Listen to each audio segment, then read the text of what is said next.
Spirituality के segment में हम बातचीत करने जा रहे हैं गायत्री कौल जी से। गायत्री जी बहुत जानकारी लेकर आती हैं, वो एस्ट्रोलॉजर हैं, वास्तु में भी उन्होंने उनके पास बहुत इन्फॉर्मेशन है और ये सब जैसे वो कहती हैं प्रमाणित इन्फॉर्मेशन है, इन द सेंस कि it's proven information, it's proven knowledge. उन्होंने इन सब चीज़ों का बहुत लंबे तक अरसे तक अध्ययन किया है। तो Gayatri ji, welcome to our show. Thank you Sonia, as it is always pleasure meeting you. Thank you. तो आशा करते हैं कि लास्ट वीक भी आपका अच्छा ही रहा होगा। जी बिल्कुल बिल्कुल। तो सोनिया, बहुत लोगों ने पसंद किया है सेगमेंट को और टैरोट कार्ड में बहुत लोगों का इंटरेस्ट आया है और इसके अलावा वास्तु पे तो रहता ही है। एब्सोल्युटली सवाल, जी, दैट्स माय फेवरेट, क्योंकि छोटी छोटी चीज़ें हैं जिनका अगर हम ध्यान रखें और मैं समझती हूँ ऑफ कोर्स उनका फायदा वैसे भी होता है, पर मन को शांति मिलती है कि आपको लगता है कि आपने कुछ समाधान निकाल लिया है किसी भी प्रॉब्लम का। बिल्कुल। तो सुनिए, लास्ट वीक का जो प्रश्न आए थे उसमें काफ़ी सारे प्रश्न वही एनर्जी को लेकर है और दूसरी बात है कि किसी ने मेरे को घर के बारे में भी पूछा, वो भी मैं जवाब दे दूंगी इस सेगमेंट में। पर जैसे कि आपने कहा था कि हमारा जो प्रोग्राम यूट्यूब में आप देख सकते हैं, तो आप आराम से उसको देख के उसको नोट डाउन कर सकते हैं। खैर, सबसे पहला जो प्रश्न था वही कि दिशा के अनुसार फूल पौधों को कहाँ लगाना चाहिए, तो वो मैं अच्छी तरह लास्ट अपने सेगमेंट में मैं बता चुकी हूँ, तो आप उसे देखिए यूट्यूब में और आपको फिर उसका इन्फॉर्मेशन जो है मिल जाएगा। तो दूसरी नेगेटिव और पॉजिटिव एनर्जी के बारे में सवाल था। तो मैं आपको ये बता दूं कि अगर आपके घर में वाकई बहुत नेगेटिविटी है, बहुत सारे रीज़न से है, रीजंस को भी मैं आराम से बताती जाऊंगी। कई घरों में सोनिया सब कुछ रखते हैं लेकिन उनके घर में ना ध्वनि से उत्पन्न वास्तु दोष होता है। अच्छा। ध्वनि से उत्पन्न वास्तु दोष, आप पूछेंगे वो क्या है? ध्वनि से वास्तु दोष ये होता है, मान लीजिए कि हमारे घर में 4 लोग हैं जी, और चारों जो है ना हाई पिच पे बात करते हैं। कोई जैसे आराम से हम लोग जैसे अभी बात कर रहे हैं या कुछ इस तरह से नहीं, वो चिक चिक के बात करते हैं। ठीक है, पास भी बैठे होगे तो बहुत जोर से बोलेंगे। या फिर मान लीजिए कि 3-4 लोग बात कर रहे हैं, टीवी भी ऑन है, रेडियो ऑन है, या गेम चल रहा है। किसी 3 घर में 3 कमरे में 3 टीवी है, तो कहीं गेम चल रहा है, कहीं गाना चल रहा है, कहीं कुछ और हो रहा है और जोर जोर से बातें भी हो रही है, ये भी ऑन है, एग्जॉस्ट भी ऑन है। तो उससे जो है ना वास्तु में ध्वनि दोष उत्पन्न होता है, ध्वनि का वास्तु दोष उत्पन्न होता है। तो आप लोग ध्वनि का ध्यान रखिए घर में, है ना।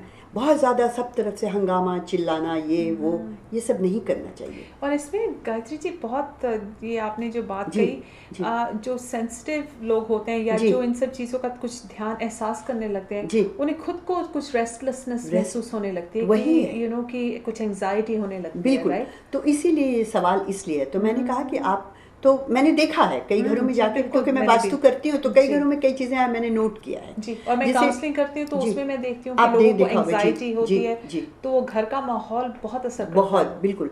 तो आप जो है घर में इसका ध्यान रखें और डोर चाइम लगाएं। डोर चाइम से क्या होता है, हवा के साथ वो टिंग टिंग टिंग आवाज़ घर के अंदर आती है, वो बहुत ही मधुर होता है।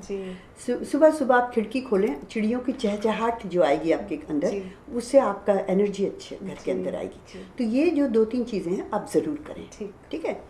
इसके अलावा आपको मैं ये बता दूं कि जो है आप घर में सी सॉल्ट के बोल, है ना, 4-5-6 बोल, जितना बड़ा आपका घर है, बोल रख दीजिए चारों पांचों तरफ। अच्छा। सी सॉल्ट भर के रख दीजिए। अच्छा।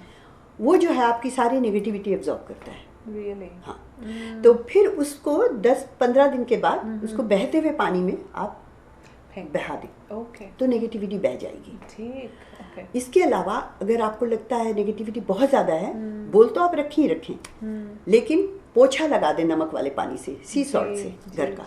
तो उससे काफ़ी नेगेटिविटी जो है आपके घर की ख़त्म हो सकती है। तो ये 2-3 चीज़ आप करके देखिए। और आसान चीज़ें हैं, कोई इतना मुश्किल नहीं है कि आपको बहुत कुछ करना पड़ेगा। जी। तो इसके अलावा सोनिया, एक चीज़ और मैं आज बताना चाहूँगी कि घर के अंदर नेगेटिव एनर्जी जो पैदा होती है, वो मृत व्यक्तियों का बहुत सारा पिक्चर जो आप लगाते हैं घर में, अपने कोई आपके बड़े हैं, पूर्वज हैं, दिवंगत आत्माएं हैं, उनकी आप लगाए हैं तो ठीक है, लेकिन मैं आपको ये भी बता दूंगी कौन सी तरफ वॉल में उनको लगाना चाहिए। ओके।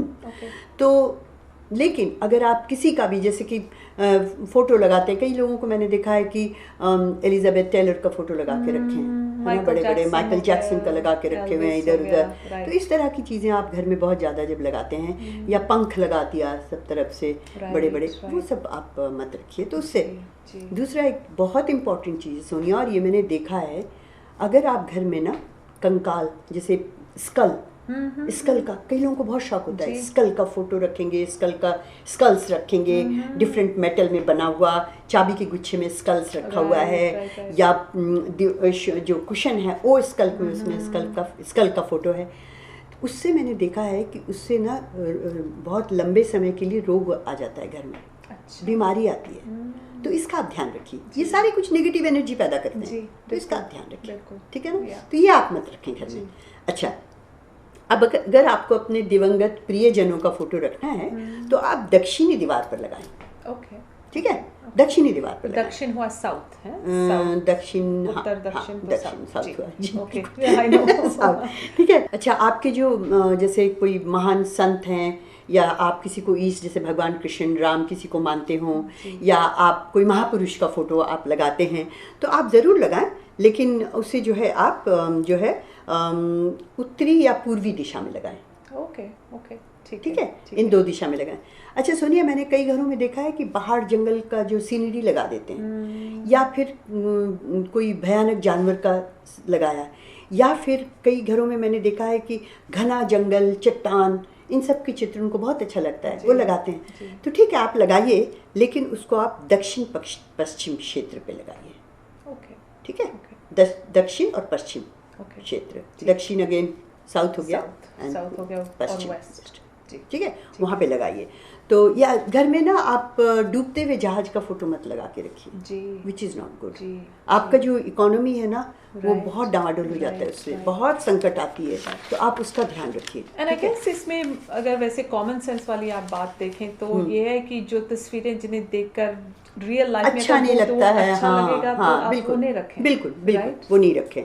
तो ये सब चीज़ों से जो है आप अपनी नेगेटिव एनर्जी जो घर की है वो दूर कर सकते हैं। एक सवाल एक और आया था कि भाई मेरा घर जो है टी सेक्शन में पड़ता है और सीधा रोड आता है, तो मैंने एक बार अपने प्रोग्राम में कहा था कि ऐसे वास्तु ठीक नहीं होता।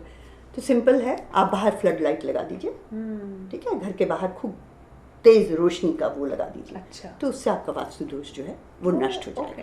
हाँ, क्योंकि देखिए यह मैं जो बताती हूँ बिना तोड़ फोड़ के वास्तु बताती हूँ। जी, आई नो, है ना, राइट। क्या करें, हाँ, वो सड़क को तो चेंज नहीं कर सकते। तो इसीलिए ये जो है इस तरह से करने का, ठीक है। तो इस बार जो सवाल वगैरह आए थे, आशा करती हूँ उनके तो आंसर्स मैंने दे दिए, लेकिन बहुत सारे सवाल बच्चों के विषय में आए। आई थिंक हर कोई थोड़ा चिंतित रहता है कि भाई बच्चों का कैसा होगा क्या। तो मैं आपको बताऊं, बच्चों के करियर के बारे में बहुत सारे सवाल हैं कि अगर करियर नहीं चल रहा उसका क्या करें, वो कुछ कर नहीं पा रहा है, इस तरह के बहुत सवाल हैं। तो मैंने पहले भी कहा है कि बच्चे के कमरे में आप हमेशा लाइट कलर रखिए, और बच्चे के कमरे में हरा, पीला, केसरिया लाइट कलर का पर्दा आप लगा सकते हैं, यूज़ कर सकते हैं। आजकल तो ब्लाइंड्स भी उस कलर्स के मिलते हैं, तो आप वो लगाइए। उसमें क्या होगा ना, थोड़ा सा उसमें आध्यात्मिक जो एक सोच है ना वो जागृत होगी। अच्छा। तो जब ये आध्यात्मिक, देखिए स्पिरिचुअलिटी अगर अंदर जागृत हो ना, उससे सब कुछ ज्ञान, पढ़ाई, सब कुछ फॉलो करेगा उसको, ठीक है ना। तो ये करिए। और अगर आप बच्चों को छोटी उम्र में ही ना गायत्री मंत्र का जाप सिखाते हैं ना, तो उनके लिए बहुत फायदेमंद है। तो आप वो ज़रूर कीजिए, तो उससे उनको पढ़ाई लिखाई करने में भी बल मिलेगा। ठीक, नाइस। हाँ, तो ये आप ज़रूर कीजिए। टेबल का भी लोगों ने पूछा है कैसा टेबल होना चाहिए, तो सबसे पहली बात है भाई काला टेबल मत रखिए, टेबल का रंग हल्का रखिए आप। चौकोर रखिए या रेक्टेंगुलर रखिए, राउंड मत रखिए। तो मेरे ख्याल से आप इसके बाद मुझे टैरो कार्ड के लिए भी पूछेंगे जी। आज मेरे ख्याल से इतना ही वक्त है हमारे वास्तु के लिए जी। मगर जो प्रश्न श्रोताओं आपने किया है उनका जवाब मैं ज़रूर दूंगी आगे चलकर। ठीक है, तो अब टैरो कार्ड रीडिंग के बारे में बताती हूँ। तो गायत्री जी, लास्ट टाइम जब हमने टैरो कार्ड्स किए थे तो आपने वो बताया था जो एक वॉन्ड था जी, तो आज किस वॉन्ड के या किस टैरो कार्ड के बारे में आप बताने जा रहे हैं? जी सोनिया, बहुत अच्छा, आपको बहुत याद है जी। जी बिल्कुल, लास्ट में एक वॉन्ड का था हमने दिखाया था, और इस बार मैं 2 वॉन्ड का दिखाऊंगी। ये okay so it's called two of wands. ठीक है। तो ऐसा ही 10 तक होता है। Really? हर एक का अलग अलग रीडिंग है। Okay. तो इसके बारे में बताती हूँ जी। तो जब आप ध्यान से इस कार्ड को देखेंगे सोनिया, तो आप देखिए 2 वॉन्ड बहुत बड़े अच्छी तरह वो लटका हुआ है ऊपर, जगह में स्थिर है दोनों। ठीक है। इसके साथ जो ये इंसान है वो उसके बीच से देख रहा है और होराइजन को देख रहा है, ऊपर देख रहा है। ठीक है। इसको आप ध्यान से देखिए, जो आपको चारों तरफ जो ग्रीनरी है बिल्कुल लश ग्रीन दिख रही है ना। तो और ये जो रास्ता है सोनिया, ये 2 राह देखिए फोक की तरह जा रहा है। ठीक है ना।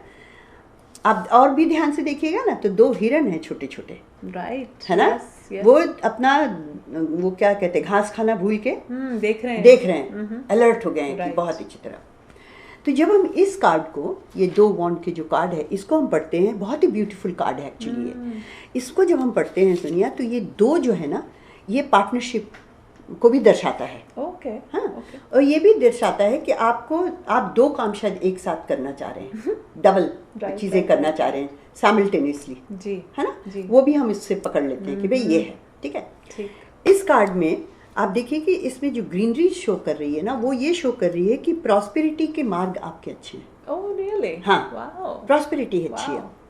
ये जो फोर्क 2 तरफ जा रहा है, ये जो है ना, आप थोड़ा सा मन का कंफ्यूजन है कि हम उस तरफ जाएं कि हम इस तरफ जाएं, या हम दोनों तरफ ठीक से हम अपने आप को कर लेंगे। ये है, बहुत ही सुंदर कार्ड है।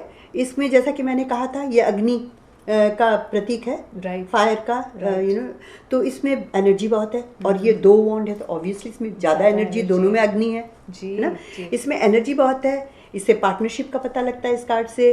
इस कार्ड को जब हम देखते हैं तो फ्यूचर वेंचर आपके लिए कैसा रहेगा वो हम बता सकते हैं। इससे पॉजिटिव एनर्जी कितनी मिल रही है वो भी पता लग जाता है। इसके बाद जो ये है ना, ये 2 वॉन्ड्स की जो एक्टिविटी जो है, या जो इसका जो रिजल्ट है, वो बड़ा पॉजिटिव हमें दिखता है इसमें। तो ये है 2 वॉन्ड। नाइस। ठीक है। वक्त होता तो मैं और कार्ड्स बता देती, लेकिन आज इतना ही। एक दिन हम सब टैरो कार्ड पर ही एक सेगमेंट करेंगे, तो उसमें आप जानकारी उसमें ऐसा है सोनिया, 78 कार्ड्स हैं। राइट। तो एक दिन में तो होगा भी नहीं। मैक्सिमम आप 4 या 5 कर सकते हैं, पर we can do that definitely. ठीक है। Thank you so much Gayatri ji. Thank you.